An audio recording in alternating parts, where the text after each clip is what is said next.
உலகத்திலேயே கொடூரமான ஒரு பெண் அப்படின்னா இவ தான். 1-2 இல்ல 17 பேரை கொலை பண்ணிருக்கா. வீடியோக்குள்ள போறதுக்கு முன்னாடி ஃபாலோ பண்ணிக்கங்க, அப்பதான் அடுத்து போடக்கூடிய வீடியோ உங்களுக்கு வரும். 1923 வருஷத்துல ஐயோவா அப்படிங்கிற ஒரு இடத்துல லிண்டாமே அப்படிங்கிற ஒரு குழந்தை பிறக்குது.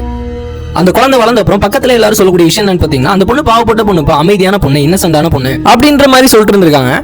ஆனா அந்த பொண்ணு வசிச்சிட்டு இருந்த ஃபார்ம் ஹவுஸை சுத்தி 1950 இருந்து 1972 நிறைய பேர் காணாம போயிட்டே இருந்திருக்காங்க.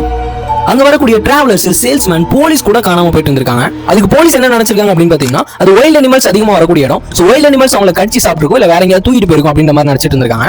ஒரு நாள் லிண்டாமேயோட வீடு பாத்தீங்கன்னா தீப்பிடிச்சு எரியுது. சோ ஃபயர்மேன், போலீஸ்ல அங்க வராங்க. ஃபயர் எல்லாம் அணைச்சிட்டு லிண்டாமேயோட வீட்டுக்குள்ள போறாங்க. அப்பதான் அவங்களுக்கு பயங்கரமான ஒரு ஷாக். என்னன்னா அங்க நிறைய சேர் இருந்திருக்கு. அந்த சேர்லாம் மனுஷனை கட்டி போடுற மாதிரி ஸ்ட்ராப்ஸோட இருந்திருக்கு. பக்கத்துலயே ஒரு சிங்க் இருந்திருக்கு. அந்த சிங்க்ல ரத்தம்லாம் காஞ்சி போய் இருந்திருக்கு. அப்புறம் போலீஸ் இன்னொரு ரூம்குள்ள போறாங்க. அங்கதான் போலீஸ் நினைச்சு பார்க்க முடியாத அளவுக்கு அதிர்ச்சி அடைஞ்சிருக்காங்க.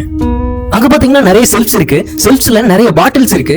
அந்த பாட்டிலுக்குள்ள ஹியூமன்ஸோட கண்ணு, காது, ஹியூமனோட பாடி பார்ட்ஸ் எல்லாம் கட் பண்ணி உள்ள போட்டு வச்சிருக்கா. இவதான் எல்லாருமே கடத்தி கொலை பண்ணி இந்த மாதிரி பண்ணிருக்கான்றத போலீஸ் கண்டுபிடிக்கிறாங்க. சோ போலீஸ் லிண்டாமே அரெஸ்ட் பண்ணிட்டாங்க. அரெஸ்ட் பண்ண அப்புறம் கூட லிண்டாமே ஃபேஸ்ல கொஞ்சம் கூட பயம் இல்லையா. போலீஸை பார்த்து சிரிச்சுக்கிட்டே இருந்திருக்கா. அதுக்கப்புறம் லிண்டாமே ஜெயில வச்சு 5 வருஷத்துல இறந்து போயிட்டா. அப்புறம் லிண்டாமேயோட ஒரு டைரியை கண்டுபிடிக்கிறாங்க. அந்த டைரியில 17 பேரை கொலை பண்ணதா எழுதி வச்சிருக்கா. 10 பேரோட பாடி மட்டும்தான் கிடைச்சிருக்கு. இன்னும் 7 பேர் என்ன ஆனாங்கன்னு இப்ப வரைக்கும் தெரியல. ரொம்ப தைரியமான உங்க ஃப்ரெண்டுக்கு இந்த வீடியோவை ஷேர் பண்ணுங்க.